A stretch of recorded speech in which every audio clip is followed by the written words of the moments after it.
Hello friends, good मॉर्निंगचे 8:30 वाजलेले आहेत बघा. म्हणजे मी उशीर उठले कारण की सकाळी मेसेज ग्रुपवरती पाहिला तर मुलांच्या स्कूलला सुट्टी होती. तर पुणे रेड अलर्ट दिलेला आहे. तर खरं सांगू का, काल खूप सारा पाऊस पडला पण काल सुट्टी नव्हती. आमच्या मावशीने तर घेतली सुट्टी, पण मुलांना आणि अमोलला पण ऑफिसला सुट्टी नव्हती. आणि आज बघा पाऊस काहीच नाही आणि स्कूलला सुट्टी दिलेली आहे.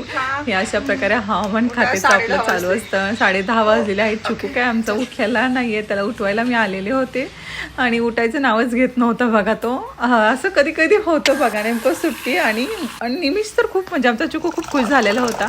तर आता घरातली जे काही कामं वगैरे होते. तर तुमच्या मुलांना स्कूलला सुट्टी आहे का? आणि तुमच्याकडे पाऊस कशा पद्धतीने पडत आहे? जास्त पडतोय का? मुलांना सुट्टी दिली का? मुलांना सुट्टी तर दिलेला आहे पण ऑफिसेसला सुट्टी दिलेली नाही आहे. त्यामुळे चला तर बाय, काळजी घ्या सगळ्यांनी. Okay, bye.